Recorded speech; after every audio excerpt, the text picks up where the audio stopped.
ওপরতলার খালাতো বোনকে বলছিলাম যে এই গরমের মধ্যে শুটকি ভর্তা দিয়ে ভাত খাইতে ইচ্ছা করতেছে।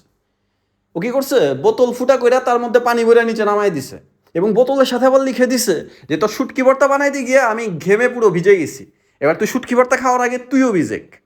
পানি মেরে দিছে। ডিম ভাজি দিয়ে ভাত, সাথে যদি একটু ভর্তা না থাকে তাহলে কি খাবারটা জমে বলেন? এদিকে যে গরম পড়ছে এর মধ্যে বউদেরকে বলেন, মা চাচিদেরকে বলেন, যদি বলি একটু পাটাই বেটে ভর্তা করে দাও, কেউই কষ্ট করতে চায় না। তাই সিদ্ধান্ত নিলাম যে অনলাইন থেকে ভর্তা অর্ডার করব। কিন্তু এত এত ভর্তার আচারের ভিড়ে খুবই কনফিউজড ছিলাম যে কোনটা নিব। অথেন্টিক ভর্তা খাইতে হবে, যেটা হবে একদম রেডি টু ইট, নিবো আর খাবো, কোনো ঝামেলা নাই। বউদের কোনো ঝামেলা করতে হবে না, মা চাচিদের কোনো ঝামেলা করতে হবে না। এরপর আমি আসলির এক কাস্টমার গ্রুপে এত এত রিভিউ দেখলাম একটা ভর্তার, যেটা দেখে আমি অর্ডার দিয়ে দিছি।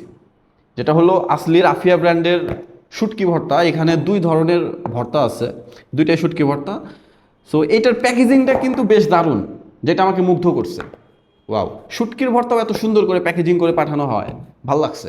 এইটা হচ্ছে সেই ফেমাস আফিয়া ব্র্যান্ডের শুটকি ভর্তা। এখানে দুই ধরনের শুটকি আছে, একটা হচ্ছে চাপা শুটকি আর একটা হচ্ছে বাঁশপাতা শুটকি। বয়ম দুইটা কিন্তু ভর্তা শেষ হলেও বিভিন্ন কাজে ব্যবহার করা যাবে। I like it. যাই হোক, এটা গ্রেভিটা দেখেন, ওয়াও! এটা থেকে যে সুন্দর একটা স্মেল আসতেছে, মানে যে কোনো শুকনো খাবারের সাথে যদি এই ভর্তা দিয়ে খাওয়া যায় আমার মনে হয় ভালো লাগবে। বিশেষ করে এই বয়ামগুলোকে সিল করে খুবই সুন্দর করে প্যাকেজিং করা হয়েছে, যেটার কারণে আমি মোটামুটি সন্তুষ্ট যে ভেতরের খাবারটা ভালোই থাকবে। এখন ভাতের সাথে মিশিয়ে এটার টেস্টটা টেস্ট করতে হবে। অ্যান্ড ফার্স্ট লোকমাটা যখন মুখের মধ্যে দিছি, এটার টেস্ট ছিল এক কথায় বেস্ট, মানে বেস্ট, ওয়াও! খুবই ভালো লেগেছে। বিভিন্ন ধরনের মশলার একটা মিক্সচার আছে এবং শুটকি ভর্তাটাকে ভুনা করা হয়েছে, এই জন্য আরও বেশি ভালো লাগতেছে। তো সব কিছু মিলিয়ে সকালবেলা এখন থেকে আমার তরকারির জন্য আর অপেক্ষা করতে হবে না, শুটকি ভর্তা দিয়ে ভাত খেয়ে বেরিয়ে যাব।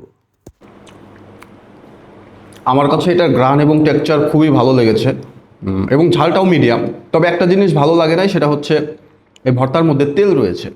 পরে জানতে পারলাম এইটা বেশি করে সরিষার তেল দিয়ে ভুনা করা হয়েছে, যাতে করে আমরা দীর্ঘদিন সংরক্ষণ করে ফ্রিজ আপ করে রাখতে পারি এবং এই ভর্তাটার টেস্ট দীর্ঘ সময় পর্যন্ত নিতে পারি। যাই হোক, এটা ঘরের বউদের সময় বাঁচিয়ে দিবে, আর তাদের জন্য এটাই বেস্ট অপশন। আর ঘরে যদি তরকারি নাও থাকে তখন এই শুটকি ভর্তা দিয়ে ভাত খাওয়া যাবে। আর বিশেষ করে নিয়মিত এই শুটকি ভর্তা খাইলে মুখের রুচি ফিরতে বাধ্য। সবশেষে একটা বিগ থ্যাংক ইউ আশলি রাফিয়া ব্র্যান্ডকে, যারা এই শুটকি ভর্তাটি আমার কাছে পাঠিয়ে